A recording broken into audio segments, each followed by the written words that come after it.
La arqueología paleolítica y la evolución humana son disciplinas que se enriquecen año a año gracias a los nuevos descubrimientos procedentes de los yacimientos arqueológicos. José Manuel Maillo, que es profesor de prehistoria en la UNED, nos propone hablar hoy sobre uno de los casos más llamativos de estos últimos años, que es el de la zona del Altai, en Asia Central. Gracias a estos descubrimientos podemos decir que esta zona es un auténtico cruce de caminos por donde pasaron conviviendo los neandertales, los sapiens y los denisovanos.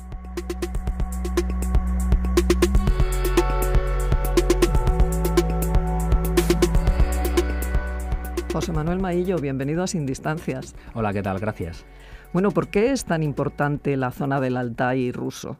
Bueno, el Altai es una región que está en Asia Central y que ocupa varios países, Mongolia, China y Rusia. En la zona de Rusia sí hay una cantidad de estudios arqueológicos bastante importantes y sobre todo una serie de descubrimientos, ¿no?, que salían un poco fuera de norma. Surgió la importancia de esta zona a nivel internacional pues en torno al 2007, a finales de la primera década del siglo XXI, porque fue en uno de sus yacimientos, Okladnikov, se hizo una de las primeras secuencias de ADN de neandertales. Por tanto, fue obviamente puesta en el mapa, ¿no? Pero realmente, desde donde tiene un papel principal, es a partir de los análisis de ADN realizados en una cueva muy cercana, en la cueva de Denisova, donde en 2010 una falange de una niña, le hicieron un estudio para sacar ADN antiguo, igual que hicieron en Okladnikov, y los resultados fueron absolutamente sorprendentes, porque los resultados eran de una especie completamente desconocida y que era nueva para la comunidad científica, que son los denisovanos. Y claro, pues a partir de ahí empezó una nueva historia, un nuevo relato, ¿no?, del Paleolítico, sobre todo el final del Pleistoceno medio y el Pleistoceno superior en la zona, ¿no?, con un nuevo protagonista que eran los denisovanos que desconocíamos completamente, ¿no? Y ahí radica la importancia de la zona. A partir de ahí se ha empezado a hacer otros muchos estudios que veremos ahora y en fin, realmente es un lugar realmente interesantísimo para el estudio de neandertales, denisovanos y, como vamos a ver también, de los Homo sapiens. Maillo, ¿y es normal encontrar nuevas especies humanas, sobre todo en cronologías tan recientes? Bueno, no es raro, pero no es común también, ¿no? En principio sí es cierto que, claro, cuando hay una serie de estudios, pues cabe la posibilidad de encontrarte, entre comillas, sorpresas de estas, ¿no? Pero bueno, recientemente, en los últimos años, tenemos, por ejemplo, el Homo luzonensis, encontrado en Filipinas, con una datación más o menos de 70.000, 67.000 años. En Sudáfrica se encontró, además, esta fue además muy mediática, lo lleva National Geographic, lo patrocina, ¿no?, en Rising Star, donde se encontraron en un cubículo de difícil acceso pues muchos restos de un tipo humano diferente, Homo naledi se ha denominado, que por su morfología parece muy antiguo, del origen de nuestro género, ¿no? La gente, sin datarse el yacimiento, los investigadores lo ponían en 2 millones de años, o en torno a muy similar al Homo habilis, pero sin embargo cuando se ha datado el sedimento, cuando se ha datado la ocupación, los restos, pues tiene una cronología de 300.000, o sea, está enraizado realmente con el origen, o sería contemporáneo, de nuestra propia especie, de Homo sapiens. Y también tendríamos, por ejemplo, el caso que acabamos de relatar de los denisovanos, ¿no? No es raro, pero no es común tampoco, ¿no? Bueno, volviendo a Altai, ¿qué escenario nos abre esta excavación? Bueno, pues realmente todo esto que estamos hablando en esta introducción, pues realmente genera un cuerpo nuevo, ¿no?, un cuerpo de estudio en el que básicamente todo pivota alrededor de la cueva de Denisova, de su secuencia estratigráfica y de su secuencia cultural, ¿no?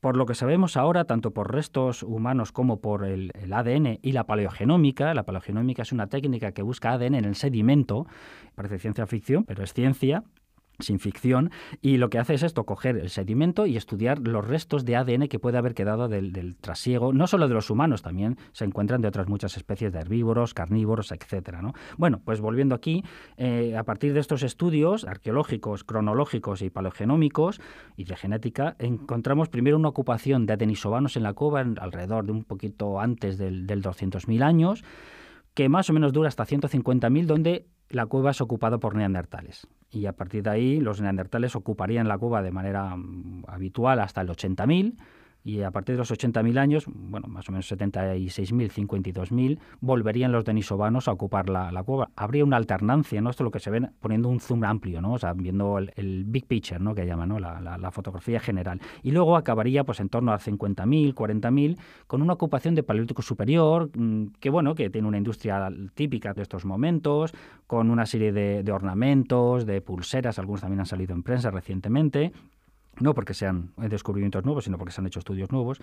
Y lo que se cree, porque aquí no tenemos evidencia empírica, arqueológica, es que lo hicieron los humanos modernos en relación con otras zonas, pero no lo sabemos. Y viendo cómo está la zona, hay que ponerlo todavía con interrogaciones, porque realmente puede llevarnos a sorpresas quién hizo estas últimas ocupaciones.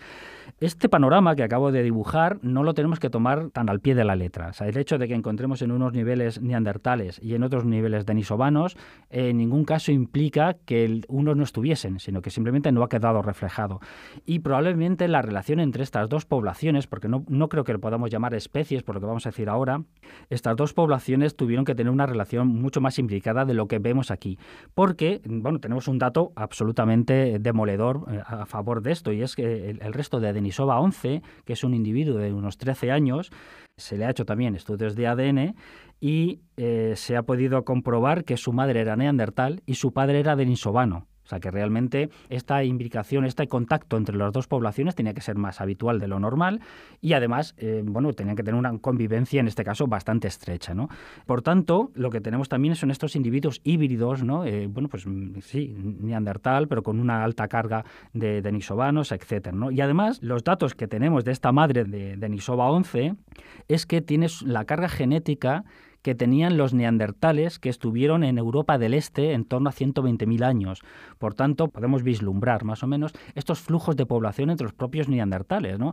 La zona del Altai es la zona tradicionalmente que se ha tomado como la más al este de la ocupación de los neandertales. No conocemos neandertales más al este que la zona del Altai, pero también sabemos que estas poblaciones, había ciertos flujos y que probablemente estos grupos, en un gran panorama, una gran población, no, porque no habría demasiadas, pero esa población se podría mover o podría fluctuar entre la zona del este de Europa, de Ucrania, Rusia y la zona de Bulgaria, etcétera, con la región del Altai. O sea, esa población de neandertales podrían ser estos mismos. Es verdad que luego hay otros dos grupos, está el del norte de Europa y el del Mediterráneo, ¿no? De los neandertales, así como grandes, entre comillas, familias, ¿no? De neandertales. Y por tanto, esto es lo que nos aporta ahora mismo la genética y la paleontología humana, ¿no? Bueno, todo este lío de ocupaciones en la cueva y presumiblemente, por lo que has dicho, en la región, ¿qué base tiene además de la genética? ¿Tiene la cultura material algo que decir? Bueno, sí, claro, siempre tiene algo que decir, ¿no? La cultura material se ha identificado habitualmente a las herramientas de piedra, básicamente, y en algunos momentos también herramientas de hueso y de otro tipo. Siempre han marcado un poco, se han denominado las culturas con ello, ¿no? Entre comillas, siempre lo de cultura, porque es como si definiéramos nuestra cultura solo con los tenedores y los cuchillos. O sea, hay muchos aspectos que no quedarían marcados o reflejados, ¿no? Pero es lo que tenemos, hay que ver la botella siempre medio llena en estos casos. En este caso, lo que tenemos es una industria típica del Paleolítico Medio, de neandertales, de Lascaux-Levallois, etcétera, ¿no? Unas herramientas muy típicas de estos momentos, que hasta el descubrimiento de los denisovanos se asumía que lo habían hecho los neandertales. Es decir, lo que aporta la tecnología lítica y la cultura material en estos momentos es que las dos poblaciones, tanto denisovanos como neandertales, hacían más o menos lo mismo. Y no se puede separar una de la otra. Esto no es nuevo, ¿eh? En Próximo Oriente, en la zona de Israel, Palestina y Siria, pasaba lo mismo también. Había varios tipos de musteriense, de Paleolítico Medio, denominado musteriense, y hasta que no aparecieron en los niveles de estos diferentes musterienses los tipos humanos, no supimos, pensábamos que eran de neandertales, pero también los hay de humanos modernos. Y además esto rompe un poco esa dinámica, ¿no?, evolucionista cultural que queda un poco marcada también entre el público general, ¿no? Y yo creo que es culpa de los profesionales que no sabemos transmitir esta información correctamente, y es asociar de una manera muy sencilla, muy básica y errónea una cultura a un tipo humano. El Paleolítico inferior, el oldubayense lo hicieron los Homo habilis, el achelense con los bifaces lo hicieron los Homo erectus y genéricos, el Paleolítico medio los neandertales, el Paleolítico superior los humanos modernos. Esto cada vez se ve, al igual que la evolución humana, que es un árbol muy ramificado, y en la cultura material estamos viendo que también va por la misma dirección. O sea que hay como mucha permeabilidad entre los distintos grupos, ¿no? Claro, date cuenta que en estos grupos además tienen un contacto, lo tienen todos los grupos y entre todos no solo se ven, no solo se hibridan, sino que también hay cambios culturales, etcétera, ¿no? O sea, sabemos, por ejemplo, que los neandertales, aquí en el Sidrón, en Asturias, gracias a sus estudios genéticos, sabemos que son patrilocales. Independientemente de que sea un matriarcado o no la estructura social, los matrimonios, entre comillas, si se puede decir así, o las parejas, quien se movía era la mujer. O sea, la mujer cambiaba de grupo, se iba a vivir con otro grupo, mientras que los hombres permanecían en el grupo. Bueno, pues este tipo de cuestiones lo podemos ir también viendo por la genética, pues sabemos que estas mujeres no son iguales, no tienen la misma carga genética que tienen los individuos masculinos, ¿no? Mayo, entonces, por lo que sabemos hasta ahora, los denisovanos ocupaban esta zona de Asia, ¿no? Sí, pero no. O sea, sabemos que están aquí, es verdad, se ha definido en la zona del Altai y, claro, el problema que tenemos es que hasta hace nada no sabíamos nada más de los denisovanos. De hecho, no sabemos ni cómo son, porque los fragmentos de los que se ha sacado ADN son fragmentos pequeños, falanges, etcétera, que no te da para decir, pues mira, medían tanto, pesaban tanto, eran de hueso fuerte o no eran fuertes, o como podemos decir de Homo sapiens, o podemos decir de neandertales o de otras especies. Recientemente en la cueva, iba a decir en el yacimiento, pero es que realmente es un santuario religioso, Vaisilla,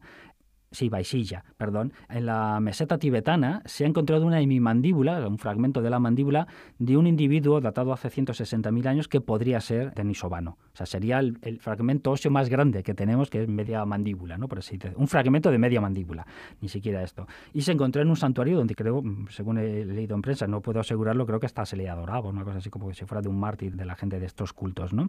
Y lo interesante de esto está a varios miles de kilómetros de la zona del Altai, es que abre un nuevo panorama, ¿no? de dispersión de los denisovanos. Primero, porque sabemos que colonizaban diferentes ecosistemas, no solo la zona del Altai, que es una zona fría, dura en momentos de máximo glaciar, etcétera, pero relativamente baja, sino que esta zona de la meseta tibetana está a más de 3.000 metros sobre el nivel del mar. O sea, realmente es un ecosistema, es un biotopo completamente diferente y, sin embargo, parece ser que lo habitaban, ¿no? Entonces, bueno, pues por ahí nos abre este camino, nos abre mucho más ese espacio que podían ocupar los denisovanos. Y además, claro, date cuenta que en esto tenemos también una serie en algunos yacimientos en China, sí tenemos una serie de dientes que se han, con ciertas dudas, porque no son del todo claros en sus caracteres, se han asociado con los humanos sapiens arcaicos, con los primeros Homo sapiens, ¿no? En la zona, con una cronología en torno a 80-90.000 años, es decir, una, entre comillas, colonización o ocupación del territorio bastante antigua. Si hablamos de la salida de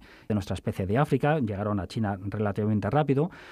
Pero hay algunos investigadores chinos que consideran, por ejemplo, estos yacimientos como Sujiayao, lo estoy castellanizando el nombre, no sé cómo se dice realmente en chino, donde aparecen una serie de dientes de sapiens arcaicos. Algunos investigadores piensan que estos rasgos que no son tan claros de Homo sapiens puede ser, primero, o bien porque tiene cierta relación de hibridación con los denisovanos, e incluso algunos investigadores consideran que podrían ser hasta denisovanos. Es verdad que como no conocemos más dientes de denisovanos, pues queda un poquito esta puerta abierta, ¿no? Pero sí, en principio ocuparían esta zona, hasta donde sabemos, de Asia Central y también pues la zona del Tíbet por ahora. Bueno, Maillo, ¿y qué papel tienen los sapiens en esta historia? Porque hasta ahora solamente hemos hablado de neandertales y denisovanos. Pues si estuviésemos viendo Los Simpsons, sería Bob, el actor secundario realmente, o sea, porque en la zona del Altai todavía no lo tenemos demasiado controlado en estos momentos. Sí es verdad que en el Paleolítico Superior sí hay una ocupación clara y tal. Y por ahora tenemos tres caminos, ¿no? Por un lado, sabemos, o bueno, intuimos que pudo haber hecho el Paleolítico Superior de la zona de Denisova, etcétera. Hay una industria que en algunos yacimientos, como Carbón, muy cercana también a Denisova, que bueno, es un paleolítico medio muy clásico, pero que se ha enraizado con el del Próximo Oriente, ¿no? Que también estaría hecho por Homo sapiens, bueno, en estas rutas de salida. Y luego tenemos otro elemento interesantísimo y es que el ADN de los primeros australianos tiene carga de denisovanos también. Por tanto, en algún momento estos primeros grupos que en torno al 60.000 llegaron a Australia, en su camino desde África hasta Australia, pues bueno, tuvieron contacto con denisovanos. No sabemos si por una ruta alta que pasara por el Altai o incluso porque a lo mejor los denisovanos estuviesen más al sur y en la ruta de la India, en la ruta más al sur para llegar a Australia, tuvieron ese contacto. Por ahí quedamos. Es verdad que muchos europeos actuales también tenemos parte de ADN de los denisovanos. O sea, que sí es verdad que en algún momento hemos tenido también un contacto estrecho con ellos. Bueno, pues José Manuel Maillo, profesor de Prehistoria en la UNED, muchísimas gracias por habernos acompañado esta mañana en Sin Distancias para hablarnos sobre esta relación entre neandertales, denisovanos y sapiens en Asia Central. Muchas gracias a vosotros. Hasta la siguiente.